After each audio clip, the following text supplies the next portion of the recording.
सफन्या अध्याय 1। यहूदाचा राजा आमोन याचा पुत्र योशिया याच्या कारकिर्दीत सफन्या बिन कुशी बिन गदल्या बिन अमर्या बिन हिजकिया याला परमेश्वराचे वचन प्राप्त झाले ते हे, मी भूपृष्ठावरून सर्व काही निखालस नाहीसे करीन, असे परमेश्वर म्हणतो।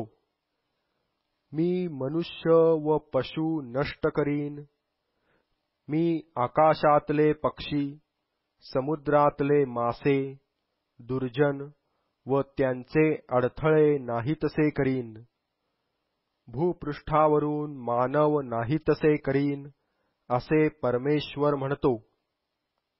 मी आपला हात यहूदावर, यरुशलेमेच्या सर्व रहिवाशांवर चालवीन। या स्थलातून बाल मूर्तीचे शेष नाहीतसे करीन आणि मूर्तीचे पुजारी व याजक यांचे नावही नाहीसे करीन। जे धाब्यावर आकाशातील सैन्याची पूजा करीतात, जे उपासक परमेश्वराची शपथ वाहतात व मिल्कोम मूर्तीचीही शपथ वाहतात, जे परमेश्वरापासून परांगमुख झाले आहेत, ज्यांनी परमेश्वराचे चरण धरिले नाहीत व त्याचा शोध केला नाही, त्यास मी नष्ट करीन। प्रभू परमेश्वरापुढे तुम्ही मौन धरून राहा, कारण परमेश्वराचा दिवस येऊन ठेपला आहे। परमेश्वराने यज्ञबलीची सिद्धता केली आहे, त्याने आपल्या आमंत्रितास पवित्र केले आहे।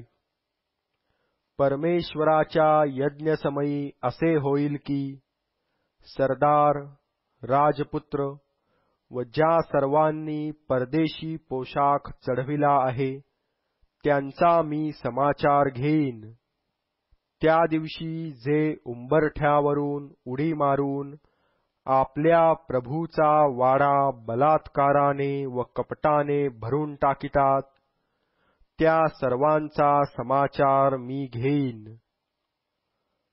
त्या दिवशी मासळी दरवाजातून ओरडण्याचा आवाज होईल, दुसऱ्या पेठेतून आक्रंदन होईल व टेकड्यांवरून मोठा धडाका उडेल, असे परमेश्वर म्हणतो।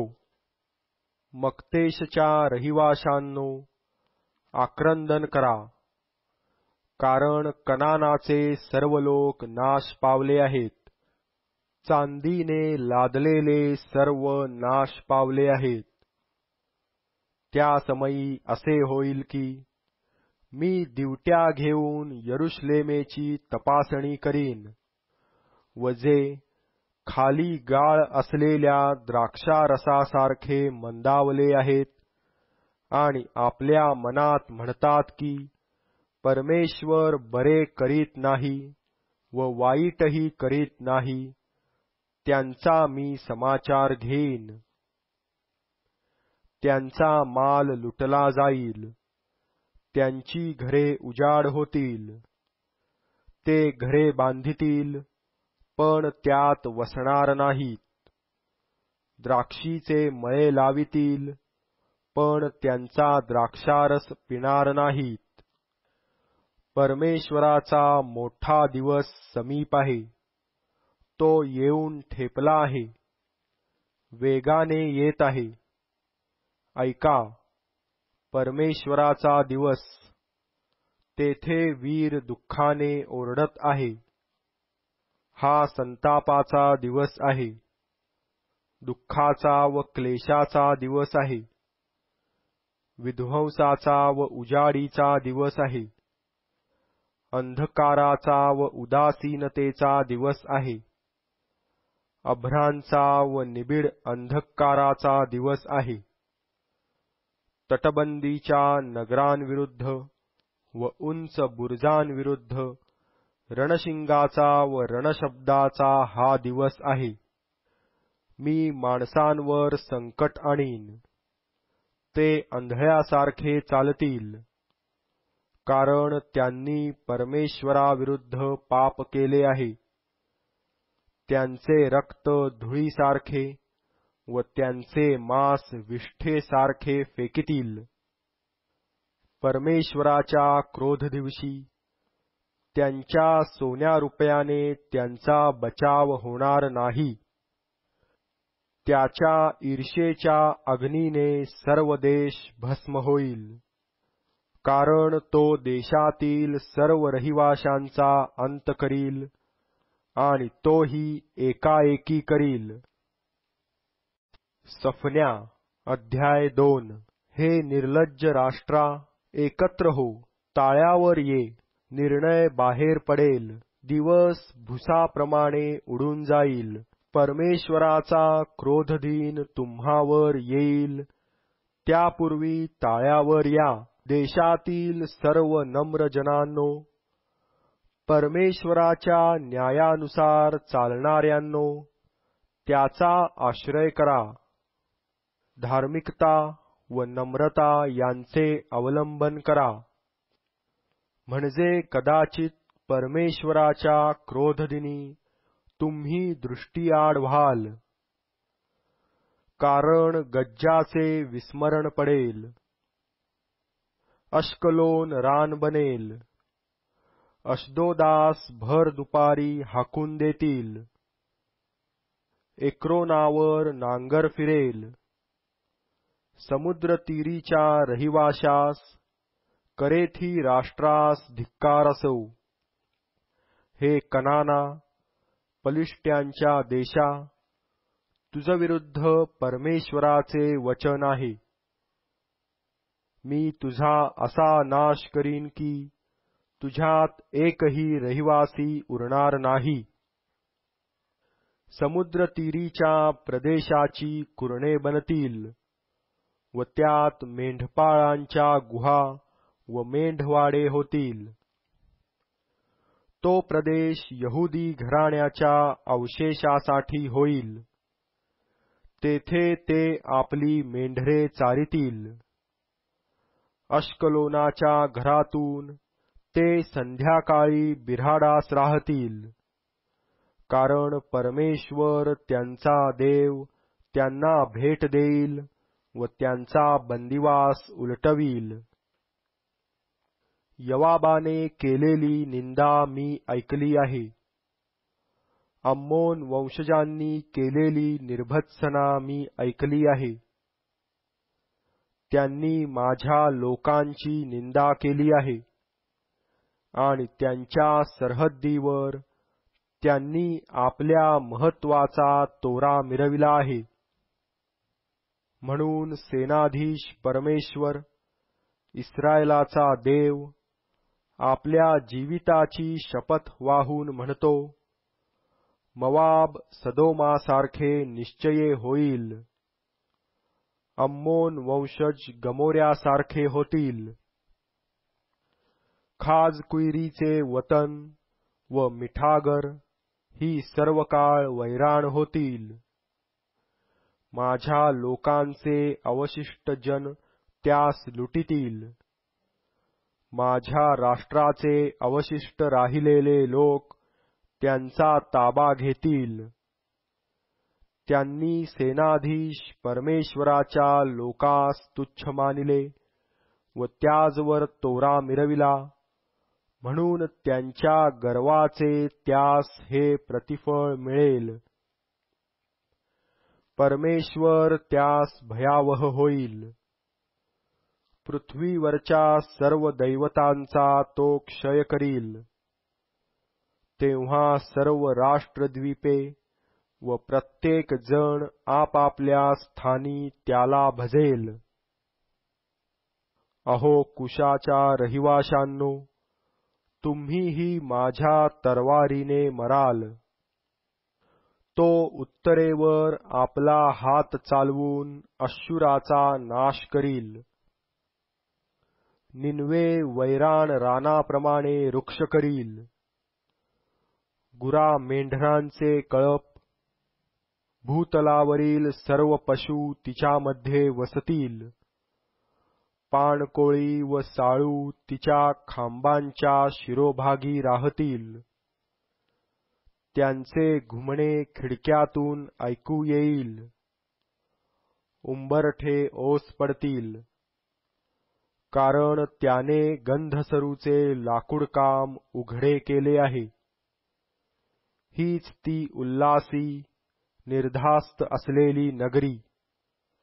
ती आपल्या मनात म्हणत असे की मीच काय ती आहे, दुसरे कोणी नाही.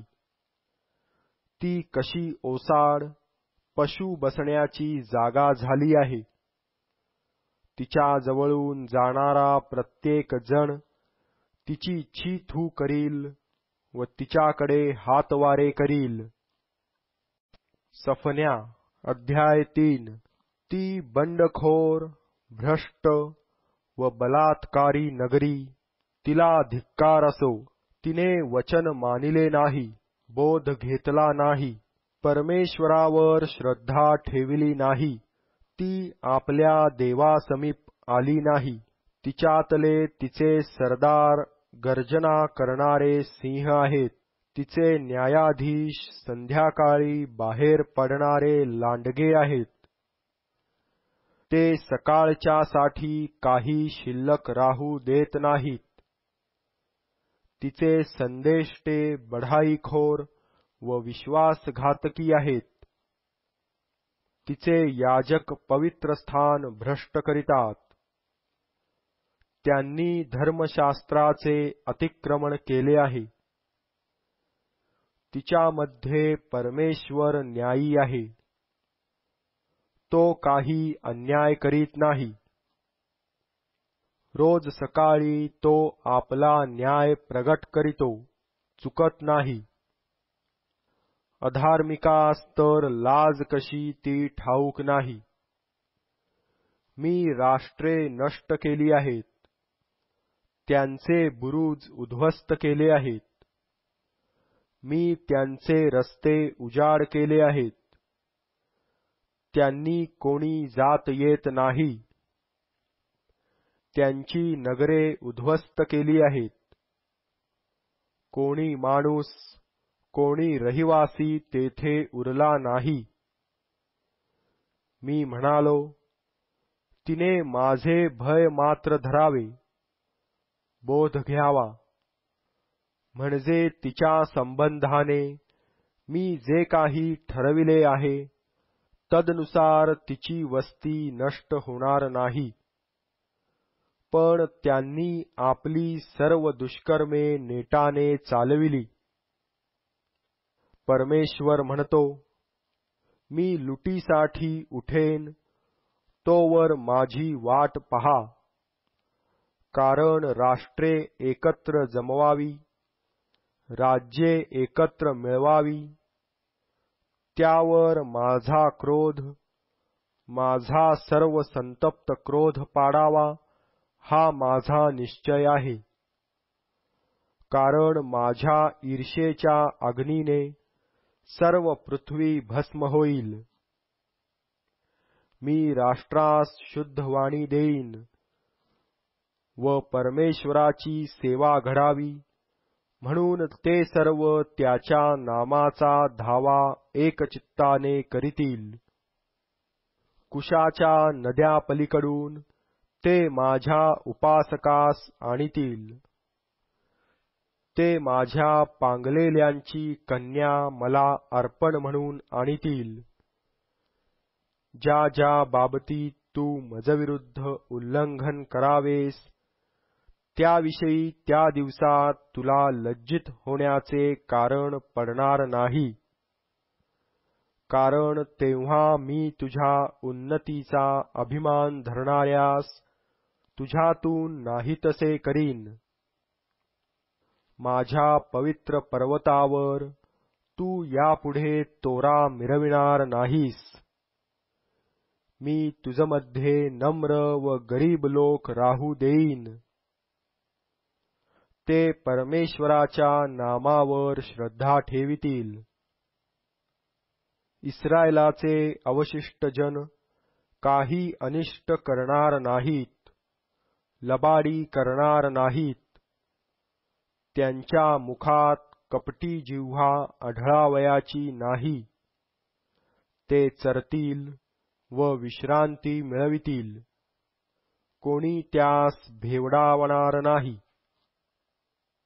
सियोन कन्ये, उच्च स्वराने गा. हे इस्रायला, जय जयकार कर. यरुशलेम कन्ये, मनःपूर्वक उल्हास व उत्सव कर. परमेश्वराने तुझा दंड दूर केला आहे.